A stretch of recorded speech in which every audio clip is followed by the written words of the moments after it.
Here joining me is Sevaka Vatsala Das.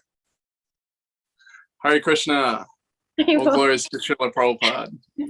I was really glad that you came on. Yeah, I'm just looking in the background. So we have an exciting program lined up for New Zealand. Have you had a chance to have a look? Yeah, absolutely. First, I'd like to introduce to you Katamrita Prabhu.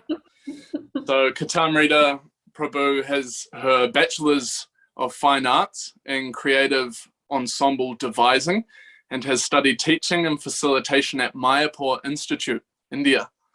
She currently serves at the Loft Yoga Studio in Auckland, New Zealand, as a yoga instructor, meditation teacher, and vegan chef. I'm yet to try her cooking, but if Krishna blesses me. And please allow me to introduce you more formally, Prabhu. Okay. Sevaka Vatsala Das is a servant of Lord Chaitanya Mahaprabhu and his devotees, Das Anu Das. And some people call him a Kiwi and others call him a rascal. However, he, in either case, allows people to call him and usually responds with, yes, I'd love to do that service. So we have this wonderful, amazing devotee with us joining us to, usher on a new era here in New Zealand, hopefully bringing in some more light of the Bhagavat. And without going too much into it, I'm just really pleased to do this service with you. And I hope we have a good time sharing. Let's represent New Zealand. No pressure. We have, I think, I've been a part of this program coming in and out today, and New Zealand has a really cool program lined up. So please stay tuned, everyone in New Zealand. There's a lot of talent here and a lot of love. Speaking of love, one of my sisters in Wellington, Narangamai, has put together an incredible presentation about what inspires her about the Bhagavad Gita, how she reflects it back to her upbringing in a Maori and Samoan background, and how she's utilized it to overcome struggles in her own life. Rangamai has dedicated most of her life to playing basketball as an athlete. And despite a lot of achievements and success, she found herself searching for more and found herself quite dissatisfied. So she was looking for some real satisfaction, real happiness. So this next film that she put together called Bhagavad Gita in Aotearoa is a bit of a homage to her search and the Bhagavad Gita, what she's found along the way and how she connects it back to her culture. It all started on a battlefield, a conversation between a great warrior, Arjuna, and Krishna, God himself, who was playing the role of Arjuna's charioteer. It was a family divided as enemies in a colossal war, which was an outcome of a family feud within their dynasty. Overcome by anxiety, Arjuna was conflicted with how to take action in such a bewildering situation. So Arjuna asked for guidance from Krishna, who instructed him on what to do. This is the Bhagavad Gita as it is, an ancient book that not only talks about the science of self-realization, but also the spiritual intricacies of how to navigate life. Ko rongo mai tuku ingoa, haere mai. Let's explore the people's experiences of Bhagavad Gita in Aotearoa. I'd been, previous to coming across Bhagavad Gita, I was searching for books. I would go to bookstores and search through all of the sections on spirituality and all of the traditions, and I'd pick ones out that I felt had some resonance and some sincerity, maybe some truth behind it, but I was still, wasn't satisfied completely. To be honest, at first it was like, whew, all these words I don't understand, and all the Sanskrit and the quite in-depth sort of introduction to what was coming in the book. That was a bit overwhelming at first. I quite struggled through that first sort of introductory chapter, but once I started getting into the chapters, I kind of understood the importance of that first part and how it laid sort of a bit of a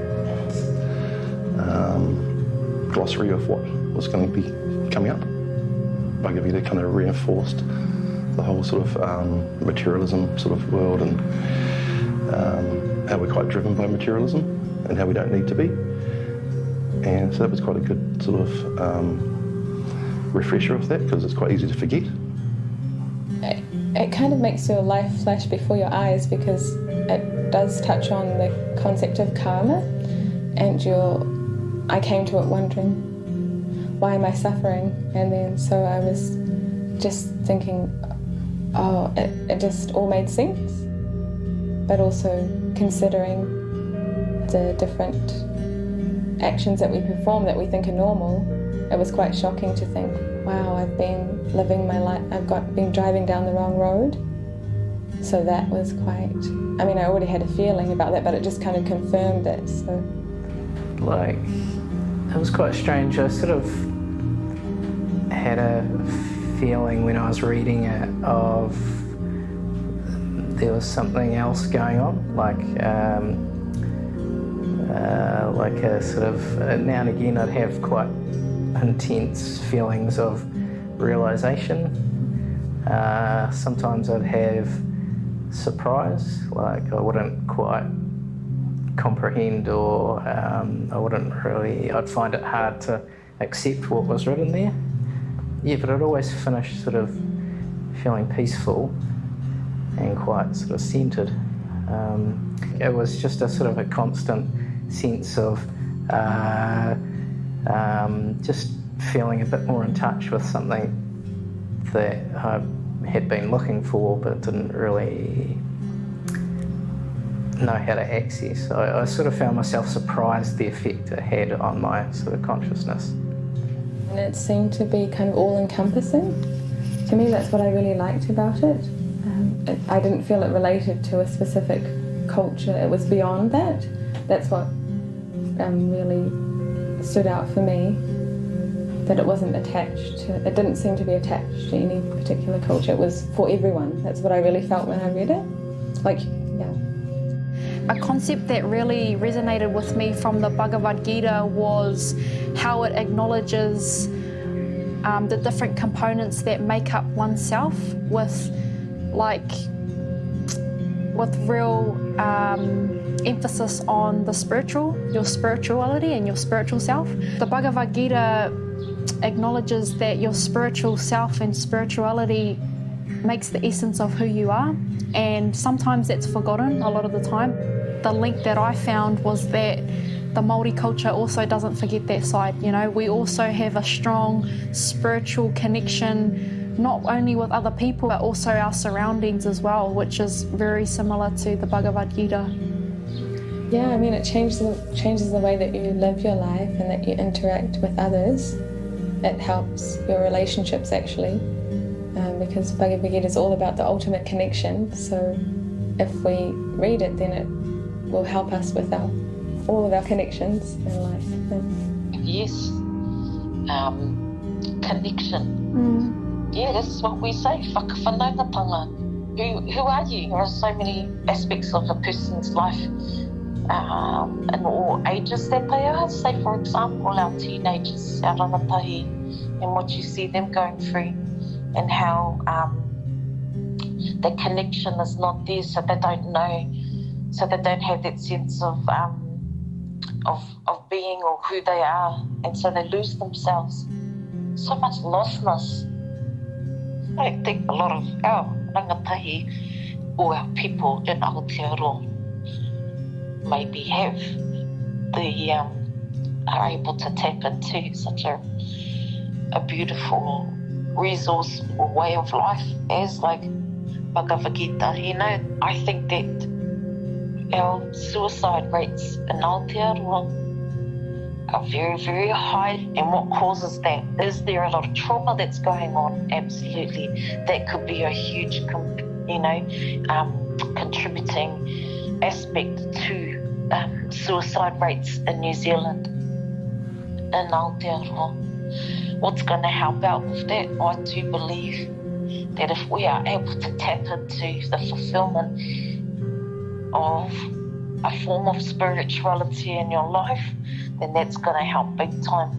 I think it can help you look within yourself and understand yourself better, and give you sort of, I don't know, for sake of it, a goal or a path, rather than just sort of living day to day and thinking, oh, well, I'm born and then I die and some stuff happens in between. It actually gives you that, well, that's not actually the case, that your material body dies, but you carry on. We're searching for connection and meaning in this life, in this existence. So Bhagavad Gita gives you the answer to everything, the whole purpose and actually what we're meant to be doing. So that's the secret, because Bhagavad Gita is a book all about action. It's not about belief.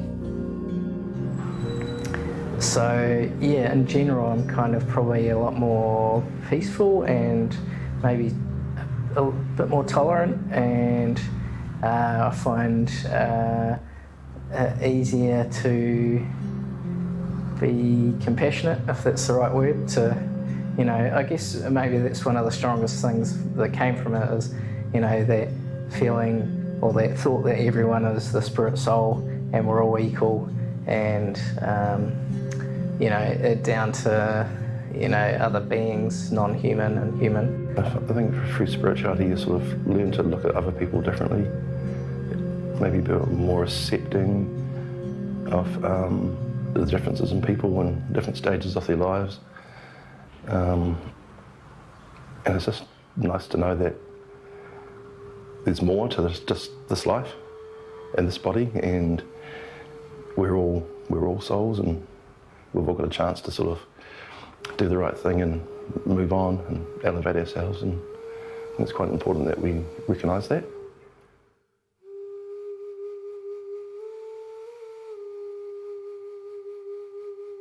New Zealand may be a small, beautiful, remote place, but it doesn't make us immune to the struggles of life and the many mystical opportunities to be in touch with such profound knowledge, as Bhagavad Gita as it is.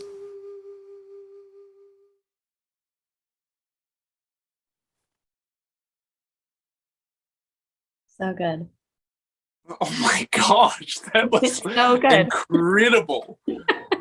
The Saints of New Zealand, Wellington coming through. Seriously. What spoke to you from that video? Well, first of all, I really appreciated how calming that video was. The music and the beautiful shots that we have of New Zealand. And I think that what struck me was that we have such a beautiful place to live in, and yet we do have unrest. We do have mental health issues. We do have anxiety. People are depressed. So it's kind of like an interesting parallel where there's paradise and yet the mind is unsatisfied, which shows you that there's an inner world that requires attention that the outer world cannot fulfill. And when that man at the end, I'm not sure what his name was, maybe look it up, but he with the long hair or the blue shirt? Blue shirt. When he was saying it's a relief to know that there's something beyond this, actually. I thought that really connected back to the aspect of the conversation around, the mental health issues in New Zealand, and how the one lady that she was speaking to on the phone was saying, I really think that if people get reconnected to their spirituality, in whatever form that is, that is actually the key. That's going to be the thing that makes a difference. What about you? Yeah, 100%. I agree. That Māori midwife she was talking to. Also, just a big shout out. The cinematography and that was great. The whole style of it, with, like you said, with the windpipe in the background. Sorry, no, there wasn't a windpipe. It was more like soft flute. Yeah, really well made, very professional. And the message was strong, pertinent, very relevant, especially to New Zealand with high suicide rates, extremely high. the Māori midwife was talking about the rangatahi, the teenagers, the youth, and the shelter that we actually all need. And now in an increasing age of separation and technocracy, you would think we're becoming more connected through it, but the opportunity is there for that, but really everyone's hearts are building up walls there, and it's becoming more difficult in many different ways for different reasons. So taking shelter of eternal spiritual knowledge, as the Māori midwife was alluding to, was a profound message. I also really liked Joel's message, who had the long hair, and he was saying that sometimes when he reads the Bhagavad Gita, he's confronted by some things he doesn't agree with. And that's really some of the most juicy moments when reading Bhagavad Gita and in spiritual life, is when attachments and doubts arise. That's what happened to Arjuna on the battlefield. Oh, Krishna, these doubts, my limbs are trembling, my hands are standing on end. And that's what life is. This, we're embodied. We have so many doubts because we're in a covered state. So to hear that he was getting that experience and then to still take shelter of the message of the Gita is certainly wonderful. And then he was saying, I'm sometimes surprised at my response to my own consciousness. Like, it was such an interesting statement that you're reading a book, but your actual consciousness is having its own life, in response to what you're reading. And I think that that's actually where, like what you're saying, transformation basically is taking place, because unless you're a bit rattled, then what are you really changing? What is so revolutionary about spiritual life if there's nothing really that you're coming up against, really, and mentally, emotionally, with attachments or whatever it is? So yeah, amazing point. We could go on. I have so many. We could just keep going. But we better jump to the next video, which is by His Grace Hriman Krishna Prabhu, Das Brahmachari. Hriman Prabhu has been a brahmachari for maybe around 20 years now, coming up 20 years, and just one of the most, he's very dhira, very grave personality, very dedicated and devoted to Shastra, extremely learned, has so much ruchi and a sakti, taste and attachment for hearing and chanting. And that's contagious when you're chanting around him. That passes on. I had the fortune to serve with him as a brahmachari for a few years, and he's just a powerful personality, adorned with all great characteristics, sadhubhushana, and we look forward to hearing. That's amazing that you mentioned this point about how he's adorned with these nice, beautiful qualities. I think he mentioned something about that in his talk. Okay, so there you go. Super souls connecting us. Yeah. So we look forward to hearing from him now. More than ever, people are being perplexed about life, especially in these, in the environmental circumstances that we're in. And Krishna presents the absolute remedy to the core issues of our material situation.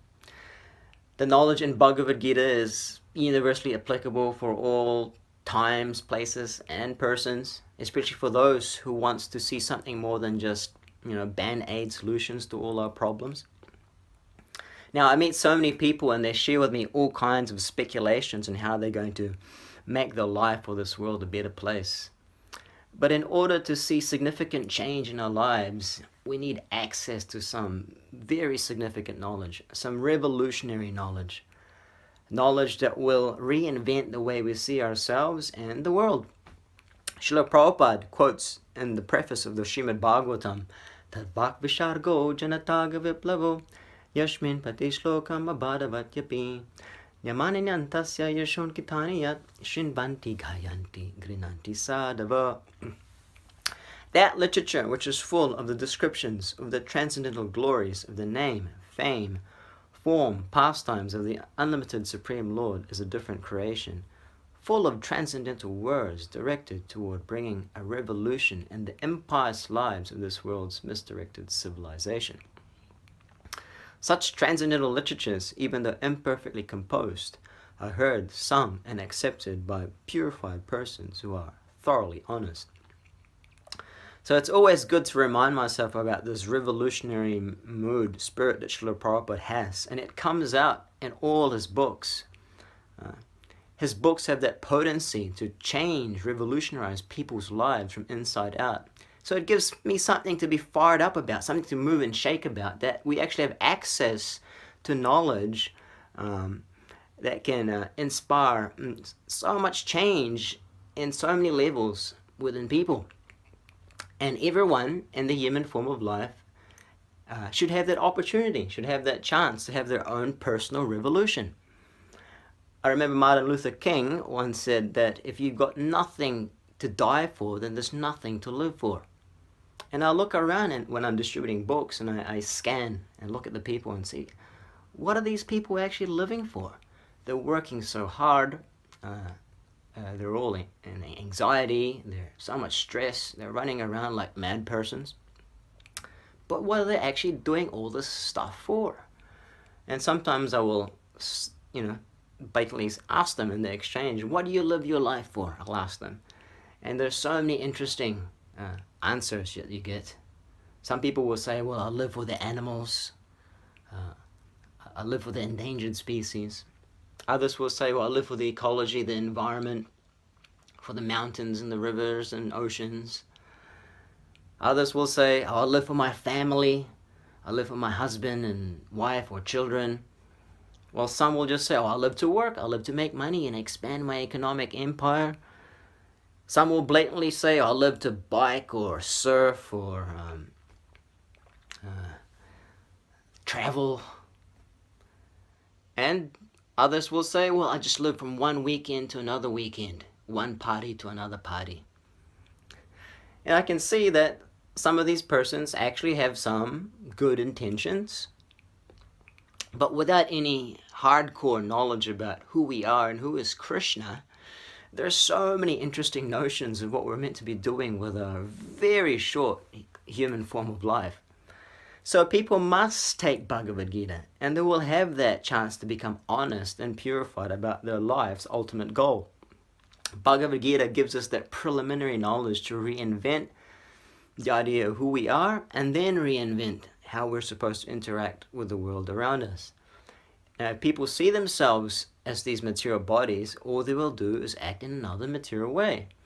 But if they see themselves as spiritual beings, parts and parcels of Krishna, then we can see self-development take place in the deepest way.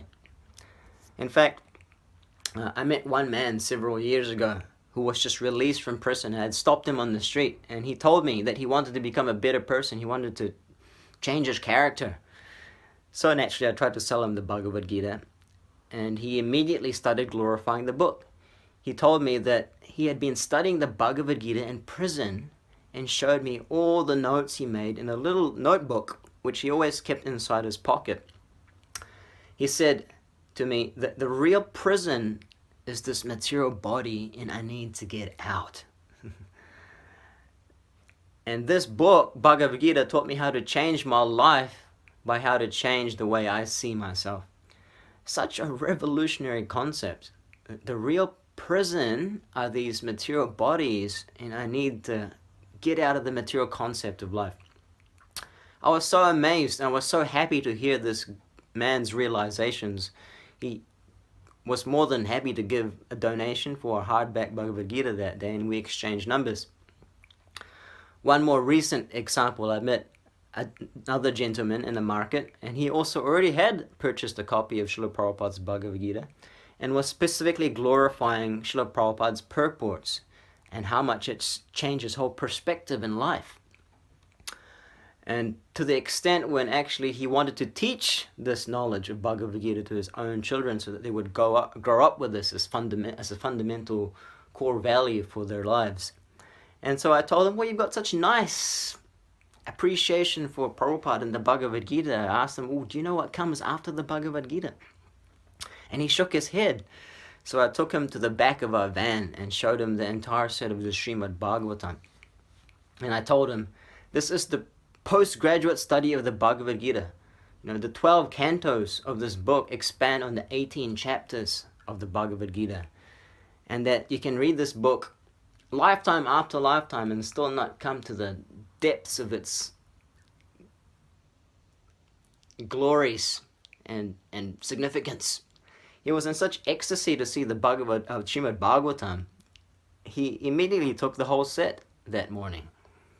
So these are just some small examples of how Bhagavad Gita can make such a revolutionary impact in people's consciousness.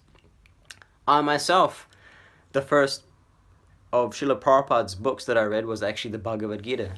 When I was 19 years old, I had a background in philosophy, and so I wanted always a copy of the Bhagavad Gita, but could never afford a brand new one. So somehow or other, I found a copy of Srila Prabhupada's Bhagavad Gita in a second-hand bookshop, and I was determined to read it from front to cover. And I remember after reading it, it really shook some of my preconditioned values.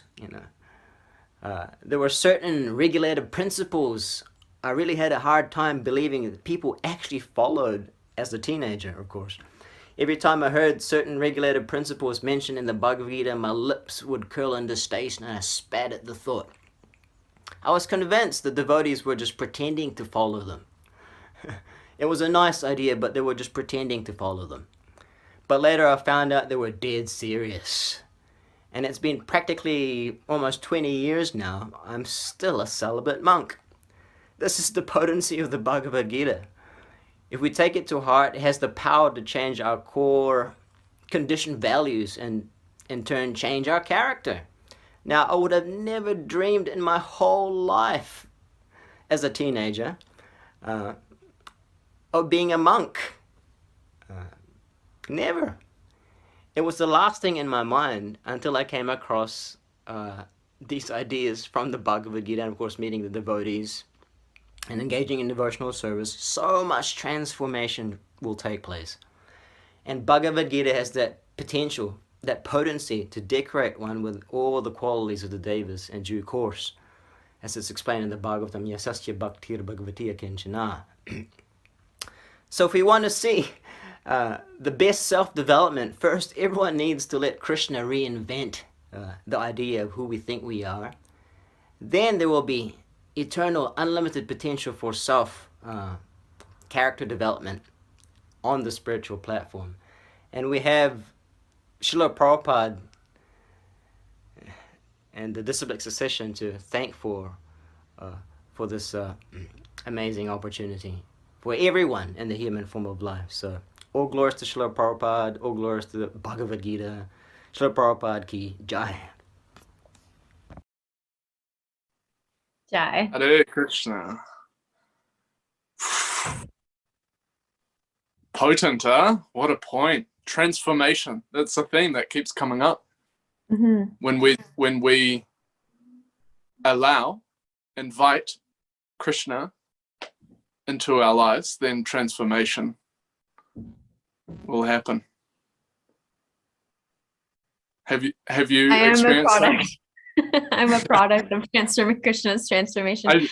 I've only known you as a devotee, so you might have come out of the womb like this. No, and it's actually it's startling, the change. But I mean, it's interesting because I think the main thing that you notice when you look back on your life before getting Bhagavad Gita and after getting Bhagavad Gita, and classic before and after photo. Yeah. Right? And I actually think it'd be a really cool study if devotees actually put together a book of before and after pictures, even. But I think that the things that we used to be proud about are the things we're almost most embarrassed about now, which is really interesting thing. Yeah, amazing. So the things that you'd almost be proud about in material life are the things that you would be like the most horrified if anyone knew. what is day for the common man is night for the introspective sage, and vice versa. Actually, this is a really good segue into Sukanti Radha. She lives in Mayapur. However, she's from New Zealand, so representing. And she has put together a wonderful presentation. She's an amazing artist, singer, and she's worked with other devotees to put together a music video. And I think it's somewhat about what we're talking about, this whole conception that actually there's like another person behind this mask, more or less. And yeah, that spiritual life helps us to actually excavate our real selves. And when we start living that life and we look back, it's almost like a nightmare. So let's go to that video.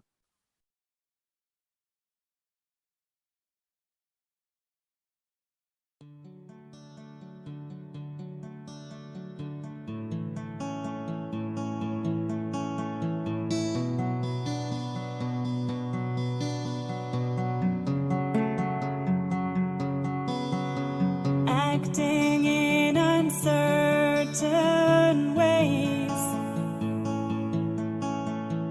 certainly passing through my days,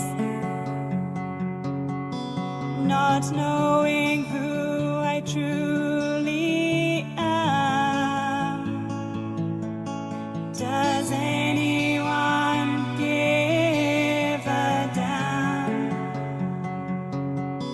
My mind roars like thunder. My heart is torn asunder. Should I ever stop to ask, am I hiding behind a mask? Or should I push my thoughts aside and make my truth alive? How long can I keep treading water? All my life is getting shorter. I'm desperate to keep myself afloat on a slowly sinking boat.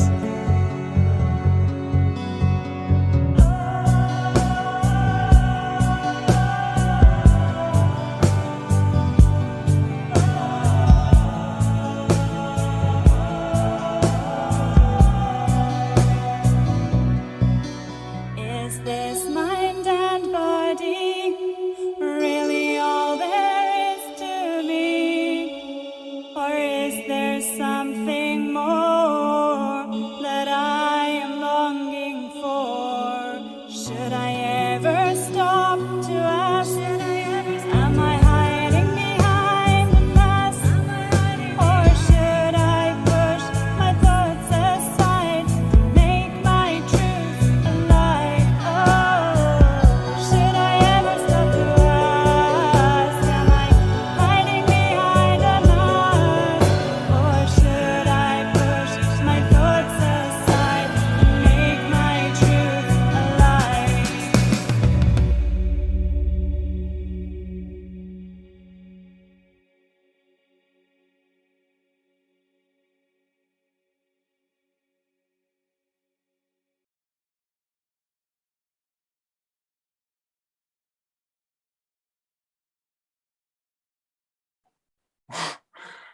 Hari Hari, Kavi Karnapur, Prabhu.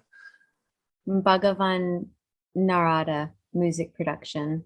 Music production.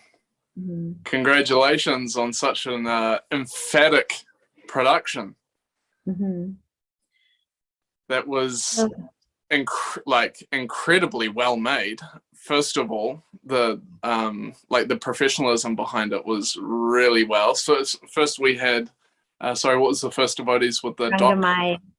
Rangamai, and now Sukanti Radha coming in strong. Yeah, incredible productions. with that one, what kind of stood out to you the most? I mean, it's cyberpunk is like a hot theme in the entertainment industry, and so that was relevant. And I guess again, coming back to a rapidly evolving tech society,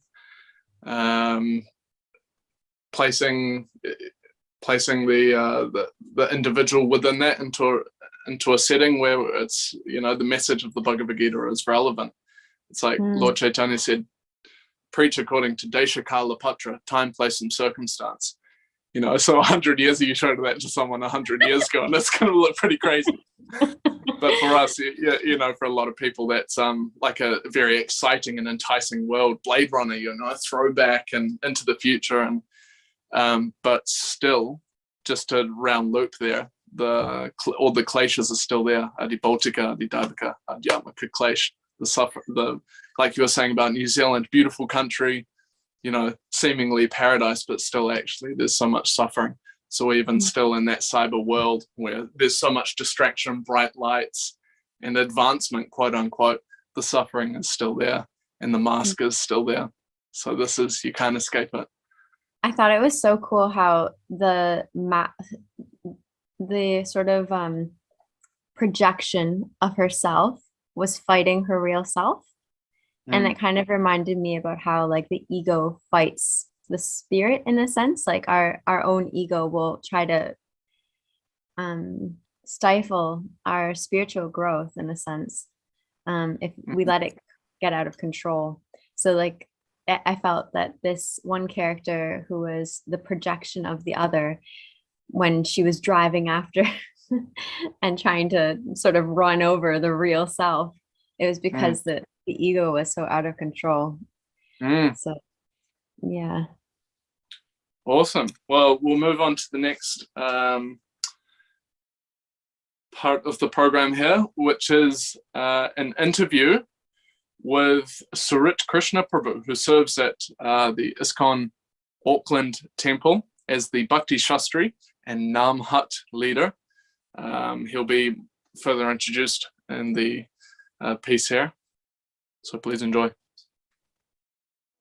Today we are joined by His Grace Surit Krishna Das Prabhuji, who has been serving ISKCON Auckland since 2003. He is architectural design by profession. At the same time, he teaches Bhakti Shastri and IBC course, and also facilitates local Namata groups. So thank you, Prabhuji. How did you come across Bhagavad Gita, Prabhuji? Actually, I didn't come across Bhagavad Gita. Bhagavad Gita came across me. Many years back, during my marriage actually, which happened in an ISKCON temple, because my father happened to do some service, and that was the only place that was available. The devotee who facilitated that whole process gave me a soft-bound Bhagavad Gita as it is. I took it from him, I brought it home, I put it in the showcase as it is. But what influence did it happen in your life? Yeah, so after I kept it as it was as it is for a period of time. And Krishna's arrangement from Bombay, where I first came across the devotees, I got the Bhagavad Gita. I came to Auckland, in New Zealand, and I found that the local devotees here were shaved off their hair, and they were wearing dhotis, and they were sitting in a temple and preaching the knowledge of Bhagavad Gita to predominantly an Indian audience. And that made me wonder, how come these people are so committed, and what is it that really attracts them to this? I just was spellbound. And then slowly, Krishna's arrangement, we went to these Namhat programs. And then the book that I had kept as it is opened up, and till date it is open, and I hope and pray it remains open. as you came from India, there are so many different versions of Bhagavad Gita. So, what makes this Bhagavad Gita from by Bhakti Vedanta Swami different? Very, very good question. So why is this Bhagavad Gita that is called as it is, how is it different?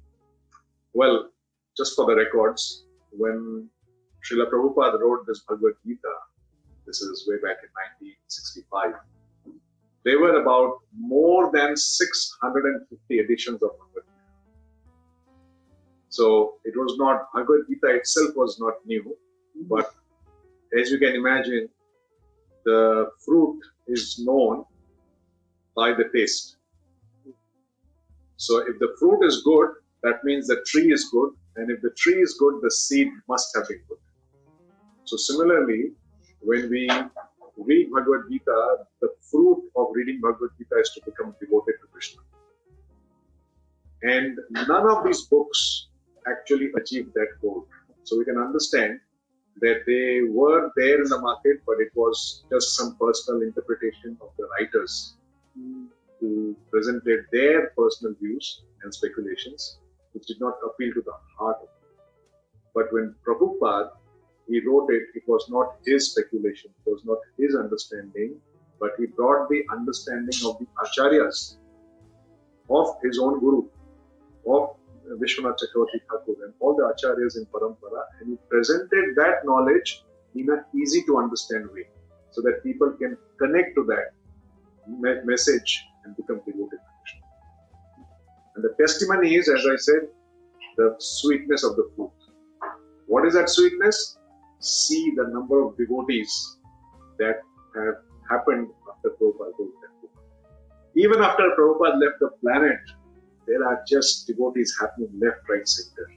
This is just proof of the fact that a pure, potent, powerful message can only be brought by a person who can be a good facilitator to carry from the source to give people at large.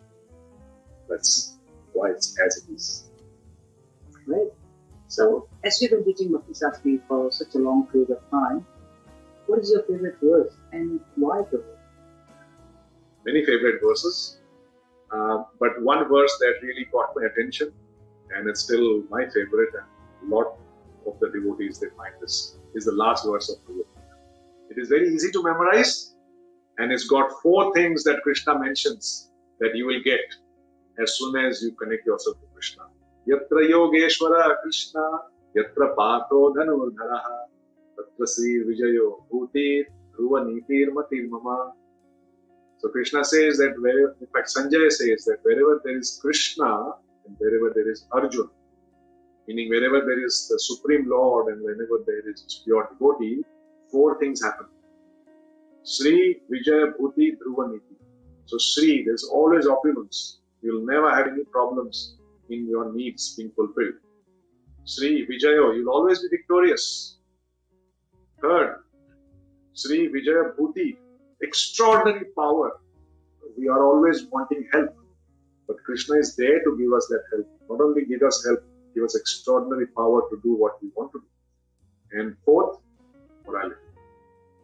So as soon as we connect ourselves to Gita, these 4 things are by default given to us. What do we do? Totally true. So, how is Gita relevant in today's time? Gita is relevant throughout history of mankind. We say that Bhagavad Gita is a message of yesteryears, but Gita talks about a holistic development to ensure that we've got a healthy body, healthy mind, and healthy spirit. Now, are these 3 things time-bound? Means people in the past, they wanted it, but now we don't want? Do you not want a healthy body? Do you not want a healthy mind? Do you not want a healthy spirit? Well, if you want it, Bhagavad Gita has the answers to it. So it is the most relevant manual of life that you can get today. And especially in a place like New Zealand where there is a maximum number of cow slaughters. You also have devotees here who are turning the tables slowly by not slaughtering cows, but by worshipping them as favorites of Lord Krishna. So there's a long way to go, but Bhagavad Gita will take us there. But for younger generations, those who are new to this knowledge, what will be your message for them? Younger generations, they need something exciting. And what could be more exciting than a war scene where the hero is wanting to fight and suddenly fails. And out of nowhere, his own charioteer takes charge and gives him just that knowledge in 40 minutes and makes him effective in doing his duty. So from a complete failure, he became a complete success. So how to be successful in life is what the young generation needs. And Bhagavad Gita can completely fulfill that need. Great, Prabhu. Thank you so much, Prabhuji, for taking your time out. And now we will continue with our program. Thank you so much. Hare Krishna. Thank you very much. Hare Krishna.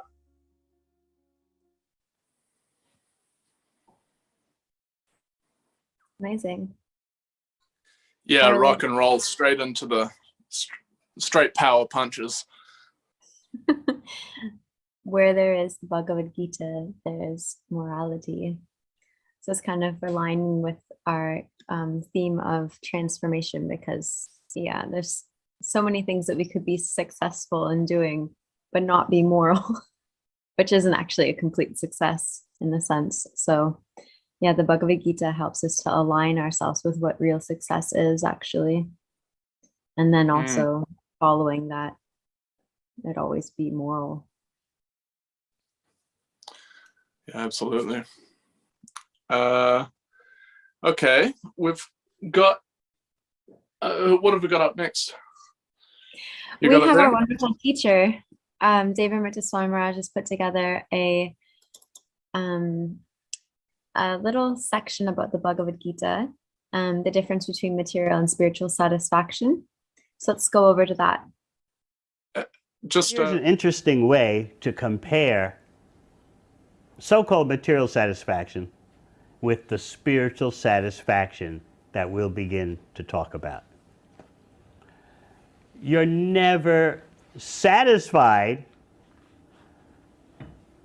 with material satisfaction, but you keep going after it again and again because it seems to be the only game in town, doesn't it? But you're never satisfied. That's why, one more time, one more time.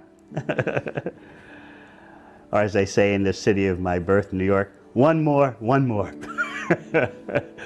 You're not satisfied. But there's nothing else to do except repeat the same process. Whereas in spiritual satisfaction, you are satisfied, but still you want more. There's the difference. The material way, you're not satisfied, and so you want more because, like, I've got to get satisfaction. I wasn't satisfied. In spiritual satisfaction, you are satisfied, but you want more and more because the taste is ever increasing in freshness. And material attempts at satisfaction, you know, are increasing in staleness. These are the hard facts. For example, you can pick whatever is your favorite indulgence. Don't say it out loud what it is. Stamp collecting or whatever. Can you do it 24/7 without you becoming totally disgusted? 24/7. Now, let's say you love being around your favorite person. The fact is, and you know it, 24/7, you got to take a break, right? And you just figure out a very polite way of saying, you know, you don't say, look, I need a break from you. You say, I need to go visit mother, or you come up with some good reason, right? Because that's the nature of material so-called satisfaction. You can't sustain doing the same thing again and again, even though it seemed that at first that activity gave you some buzz. But you go at it, and finally you have to stop because it's stale, it's boring. So these are the basic awarenesses that the yogis have. And in the prime Bhakti Yoga text, Bhagavad Gita, this information is there for everyone to peruse and apply in their life.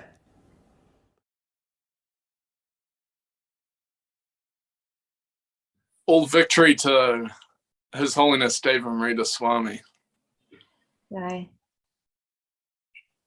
Do you feel like you can Where- relate with? Oh yeah, sure. Yeah, 100%. It's an interesting point. I've been hearing different explanations about material satisfaction versus spiritual satisfaction recently. And one other one I've heard is that material satisfaction is conditional. So given certain circumstances, then I'll be happy. Whereas, yeah, spiritual satisfaction, the linking process is unconditional. And some of the greatest personalities and saints in our lineage in the Hare Krishna Universal Corporation are specifically glorified and renowned for their deepest pleasure, potency, and experience without any necessity for external accommodation. Yeah, or being under excruciating material circumstances and at the same time being completely transcendently connected and unconditionally happy. But Bhagavad Gita, right? Arjuna. He's out there lopping heads, killing his family, friends. Yeah. Excruciating pain. Yeah, however, he was actually, after hearing from Krishna, in such a state of joy of knowing his connection with Krishna and ultimately knowing the connection of Krishna to all those people and understanding that this material world is not all in all. There is a deeper sense of connection. There's even a deeper place in which we can connect that, isn't so temporal. I've heard that you can give us insight, a window into this reality with the next presentation coming up. I would be honored, Prabhu. So I did put together a little storytelling session. So I'm just going to share my screen.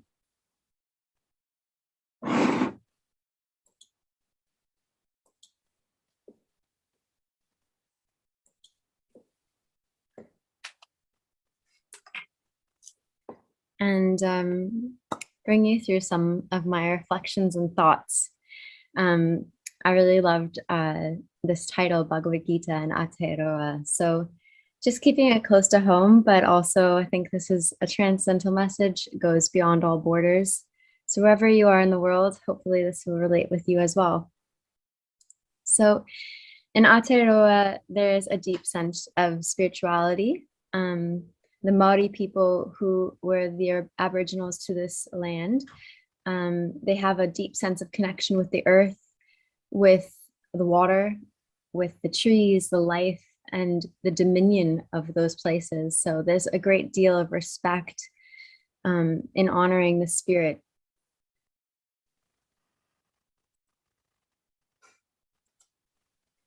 So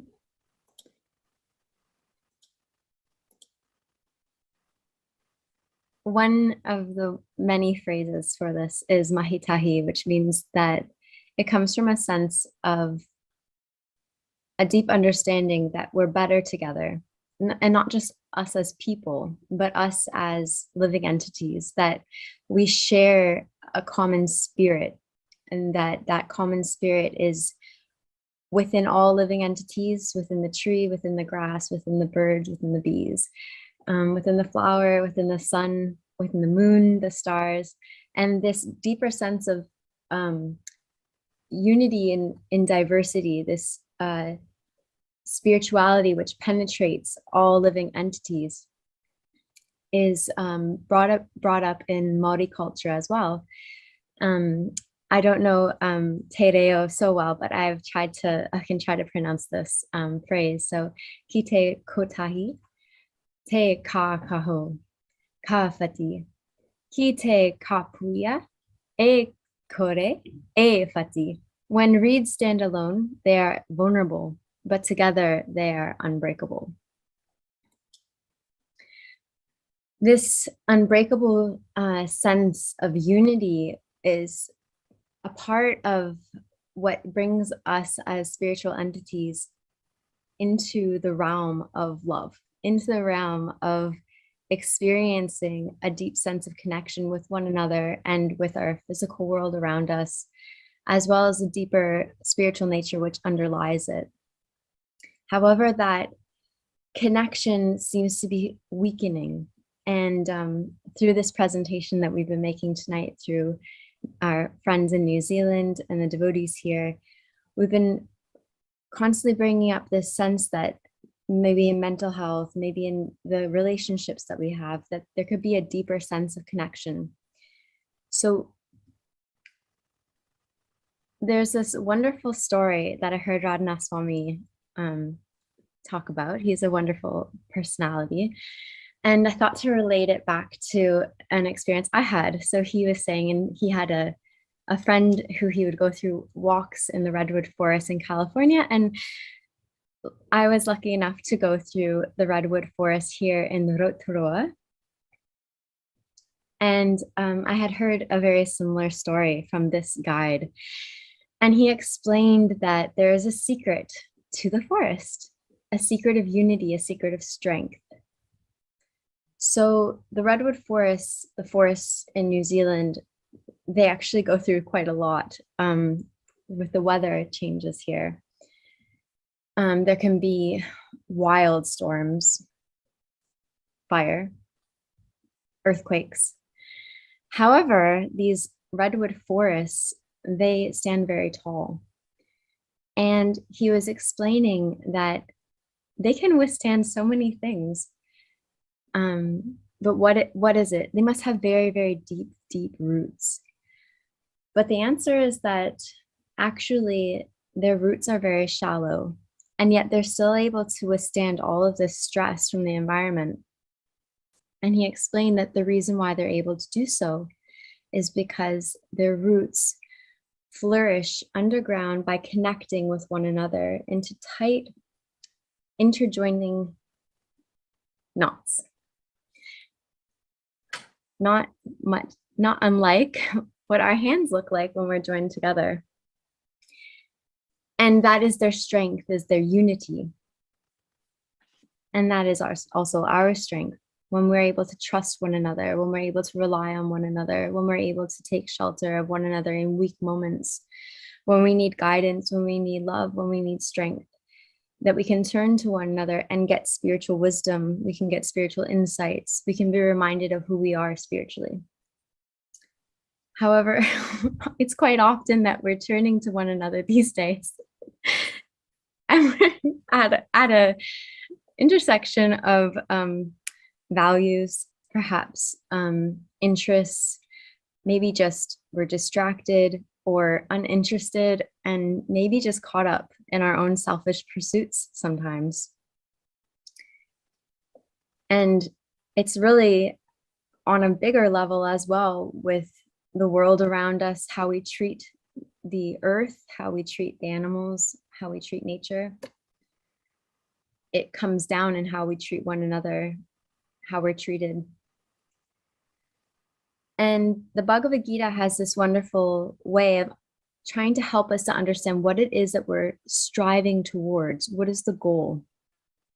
So Krishna, he says here, fearlessness, purification of one's existence, cultivation of spiritual knowledge, charity, self-control, performance of sacrifice, the study of the Vedas, austerity, simplicity, non-violence, truthfulness, freedom from anger, renunciation, tranquility, aversion to fault-finding, compassion for all living entities, freedom from covetousness, gentleness, modesty, steady determination, vigor, forgiveness, fortitude, cleanliness, and freedom from envy and from the passion for honor. These transcendental qualities, O son of Bharata, belong to godly men, endowed with divine nature. So when we think about how it is that we connect and make these deep bonds, we have to remember these qualities we have to strive for in our dealings with one another. And you can see here that one of these qualities is that we actually study the Vedas. Vedas literally mean knowledge, and the essence of all the Vedas can be found in the Bhagavad Gita, in which this text is from. So just by studying the Bhagavad Gita, by understanding how to develop these qualities, we can actually have stronger relationships with one another. We can understand how we're better together. And we can re-embrace and come together, understanding that when we are together, we are stronger and we are unbreakable. We can be fearless, and we can break through some of the programs or conditioning that we might have that make us see one another as separate, as somebody who is unrelated to us, and start to see how we're a part of just one world. We all belong to this earth, and ultimately we all belong to one spirit. And the Bhagavad Gita is our message from the divine spirit, saying to remember this. So thank you so much for allowing me to share. Victory to you, Katamrita.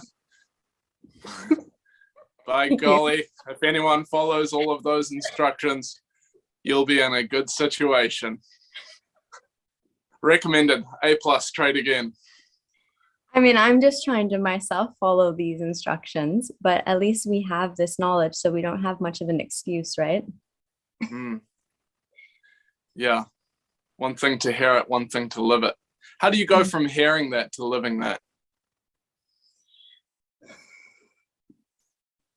It sounds good, but look, where I'm at, So how do you transition that?